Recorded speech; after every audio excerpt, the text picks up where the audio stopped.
राज्यातील स्थानिक स्वराज्य संस्थांच्या निवडणुकीबाबत आज सुप्रीम कोर्टामध्ये सुनावणी। आजच्या सुनावणीमध्ये राज्यातील स्थानिक स्वराज्य संस्था निवडणुकीचं भवितव्य ठरणार।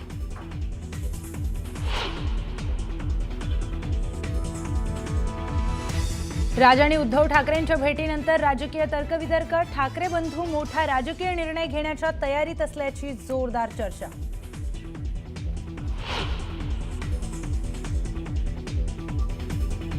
काय ते रस्ते, काय त्यांची अवस्था, मलाच पालकमंत्री असल्याची लाज वाटते। फुरसुंगी नगर परिषदेसाठी घेतलेल्या प्रचार सभेत अजित पवारांचं वक्तव्य।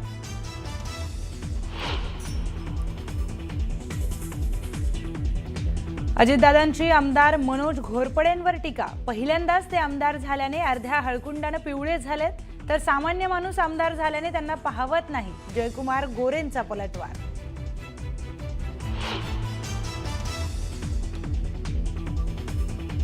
तुम्ही 5 वर्ष पालकमंत्री होतात तेव्हा किती वेळा माजलगावला आलात? 5 वर्षात एकतरी बैठक घेतली का? प्रकाश सोळंकेंचा पंकजा मुंडेंना थेट सवाल।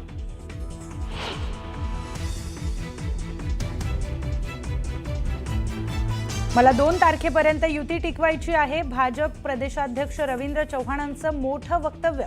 तर पुढेही युती टिकवायची की नाही हेही त्यांनाच विचारा। श्रीकांत शिंदेंचा पलटवार।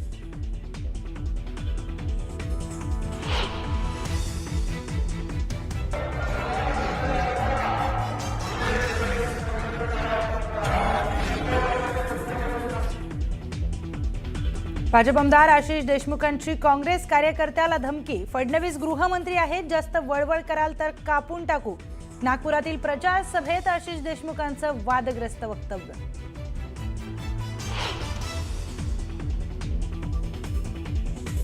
सुनील तटकरेंनी आमच्या युतीत धृतराष्ट्राप्रमाणे मिठाचा खडा टाकला। आमदार महेंद्र दळवींची तटकरेंवर टीका। तर पार्थ पवारांच्या घोटाळ्यामागे सुनील तटकरे हेच सूत्रधार, दळवींचा आरोप।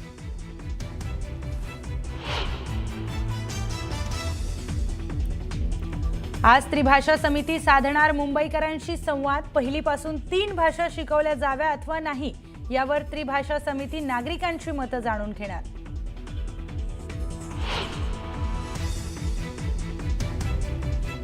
मुंबईतील हवेची गुणवत्ता चिंताजनक पातळीवर। बीएमसी शहरामध्ये 3 दिवस डीप क्लिनिंग ड्राईव्ह राबवणार।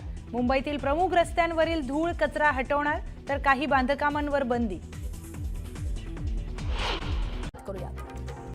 वर्ध्याच्या हिंगणघाटमध्ये मुख्यमंत्री देवेंद्र फडणवीसांची जाहीर सभा होणार आहे। दुपारी 1 वाजता भाजप उमेदवाराच्या प्रचारार्थ फडणवीस सभा घेणार आहेत। नशिराबादमध्ये गिरीश महाजन यांची कॉर्नर सभा पार पडली। भाजप शिंदेसेना युतीच्या उमेदवारांवर विश्वास ठेवत नगर परिषदेवर पहिल्यांदाच भाजपचा झेंडा फडकवण्याची संधी द्या, असं आवाहन गिरीश महाजन यांनी केलं। नगर परिषद निवडणुकीच्या प्रचाराला काही दिवस शिल्लक असल्यानं जळगावच्या चोपड्यात उमेदवारांचा होम टू होम प्रचाराकडे कल दिसून येतोय। अधिकाधिक मतदारांना आपल्याकडे आकर्षित करण्याचा उमेदवारांचा प्रयत्न आहे। सोलापूरच्या कुर्डुवाडीत 20 वर्षांहून अधिक काळ ठाकरेंची सत्ता आहे। मात्र याच कुर्डुवाडी नगरपालिकेच्या निवडणुकीत सध्या ठाकरे गट अस्तित्वाची लढाई लढतोय, तर ठाकरे गटाला राष्ट्रवादी अजित पवार गटानं मोठं आव्हान उभं केलंय। एकनाथ शिंदे किती नगर परिषदा दत्तक घेणार, त्यांनाही मर्यादा आहे। 10 वर्षांपासून त्यांच्याकडे नगरविकास खातं आहे, पण अनेक नगर परिषदांना त्यांनी भरीव निधी दिलेला दिसत नाही। त्यामुळे दिलेली आश्वासनं पूर्ण होणार नाहीत, असा टोला माणिकराव कोकाटे यांनी लगावलाय। छत्रपती संभाजीनगर मनपा निवडणुकीसाठी प्रसिद्ध झालेल्या प्रारूप मतदार याद्यांमध्ये मोठ्या प्रमाणात चुका आढळल्यात। एका प्रभागातील हजारो नावं थेट दुसऱ्या प्रभागात गेल्याचं समोर आलंय। एकट्या छत्रपती संभाजीनगर महानगरपालिका हद्दीत 2,500 आक्षेप नोंदवण्यात आलेत। धाराशिव नगरपालिका निवडणुकीचा प्रचार जोरदार सुरू आहे। जिल्ह्याचे पालकमंत्री शिवसेना उमेदवारासाठी आज प्रचार सभा घेणार आहेत। उमरगा इथे काँग्रेस आणि शिवसेनेची युती झाली असून या युतीवर टीका होते। साताऱ्यातील रहिमतपूर या ठिकाणी नगरपालिका निवडणुकीकरता भाजपची सभा झाली। यावेळी मंत्री शिवेंद्रराजे भोसले यांनी राष्ट्रवादीच्या घड्याळ चिन्हावर टीका केली। वेळ आता कमळाची आहे, घड्याळाची वेळ चांगली नाही, असा टोला त्यांनी लगावला। जळगावच्या नशिराबादमध्ये मंत्री गिरीश महाजनांनी शक्ती प्रदर्शन केलं। भाजप सेना युतीच्या उमेदवारांसाठी महाजनांनी रोड शो काढला। ढोल ताशांच्या गजरात कार्यकर्त्यांनी मोठ्या संख्येनं या रोड शोमध्ये सहभाग घेतला। लातूर जिल्ह्यातील अहमदपूर नगर परिषदेच्या निवडणूक प्रचारासाठी आयोजित सभेत काँग्रेस नेते माजी मंत्री आमदार अमित देशमुख यांचा अनोखा अंदाज पाहायला मिळाला। एक गीत गात त्यांनी मतदारांना मौसम बदलण्याचं अर्थात मतरूपी आशीर्वाद काँग्रेस महाआघाडीच्या उमेदवारांच्या पारड्यात टाकण्याचं आवाहन केलं। केंद्रीय मंत्र्यांच्या विरोधामुळे मुक्ताईनगरमध्ये युती होऊ शकली नाही असा आरोप मंत्री गुलाबराव पाटील यांनी केला। यावेळी त्यांनी शेरोशायरी करत केंद्रीय मंत्र्यांना सुनावलं। उपमुख्यमंत्री एकनाथ शिंदेंनी संगमनेर नगर परिषद निवडणुकीच्या प्रचारावेळी काँग्रेस नेते बाळासाहेब थोरात आणि आमदार सत्यजित तांबे यांच्यावर जोरदार टीका केली। मामाभाच्यात भांडण आहे, ते त्यांचं घर सांभाळू शकत नाहीत असा निशाणा उपमुख्यमंत्री शिंदेंनी साधला।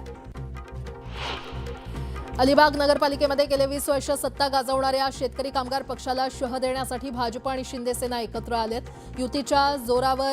युतीच्या उमेदवार तनुजा पेरेकर यांनी त्यांच्या विजयाचा विश्वास व्यक्त केलाय।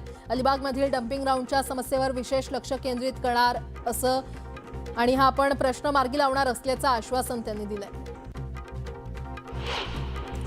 काही ठिकाणी महायुतीमधील दोन्ही पक्ष समोरासमोर असले तरी ही रणनीती वरिष्ठांना विचार करून केलेली आहे। विरोधकांना कोणतीच जागा द्यायची नाही या उद्देशानं महायुतीमधील पक्ष काही ठिकाणी एकमेकांच्या विरोधात उभे राहिलेत असं मंत्री आशिष शेलार यांनी म्हटलंय। नाना पटोले यांची कॉपी करत देवेंद्र फडणवीसांनी टीव्ही आणि पेपरमध्ये देवाभाऊ असं नाव छापायला सुरुवात केली अशी टीका काँग्रेस प्रवक्ते हनुमंत पवार यांनी केली आहे। मात्र महाराष्ट्रात नानाभाऊ हा एकच भाऊ आहे असं पवार म्हटलं। अजित पवारांचा राजीनामा मागणे म्हणजे पॉलिटिकल स्टंट असल्याची टीका आमदार सना शेख यांनी केली आहे। निवडणुकीत असे आरोप केले जातात असं शेख यांनी म्हटलंय। उपमुख्यमंत्री अजित पवार यांनी महात्मा फुले वाड्याला भेट दिली। अजित पवार यांच्याकडून महात्मा ज्योतिराव फुले यांना आदरांजली वाहण्यात आली। समाज कल्याणच्या अंतर्गत येणाऱ्या शासकीय वसतिगृहाच्या विद्यार्थ्यांच्या जेवणात पाल आढळल्याच्या निषेधार्थ वंचित बहुजन आघाडीच्या वतीनं पालकमंत्री संजय शिरसाट यांच्या कार्यालयावर पाल भेट आंदोलन करण्यात आलं। यावेळी वंचित बहुजन आघाडीचे कार्यकर्ते आणि विद्यार्थी आंदोलनामध्ये सहभागी झाले होते। नायगाव येथील बीडीडी पुनर्विकास प्रकल्पातील 864 घरांच्या चावी वाटपाचा कार्यक्रम पुढील आठवड्यात होण्याची शक्यता आहे। 8 डिसेंबरला सुरू होणाऱ्या हिवाळी अधिवेशनापूर्वीच हा कार्यक्रम होईल। दरम्यान येथील एका इमारतीला ओसी मिळाली नव्हती, त्यामुळे चावी वाटपाचा कार्यक्रम रखडला होता। पालिकेच्या 11 विभागांमध्ये 1 डिसेंबरला सकाळी 10 वाजल्यापासून 2 डिसेंबरला दुपारी 4 वाजेपर्यंत पाणीपुरवठा कमी दाबानं तर काही विभागांचा पाणीपुरवठा पूर्णतः बंद राहणार आहे। यामध्ये शहर तसंच पूर्व उपनगरातील अनेक भागांचा समावेश आहे।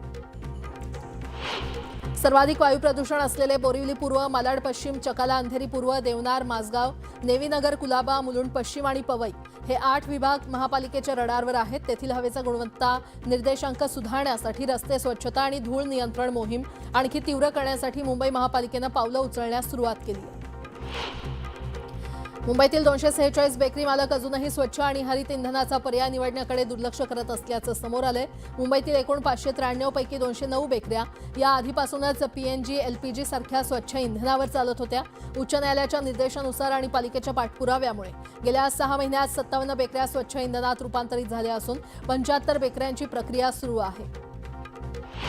राज्यमार्ग परिवहन एसटी महामंडळाच्या बस स्थानकांमध्ये वर्षभर स्वच्छता कायम राहावी यासाठी आता अचानक तपासणी केली जाणार आहे। स्टँड अस्वच्छ आढळल्यास संबंधित डेपो मॅनेजरवर थेट कारवाई केली जाणार आहे।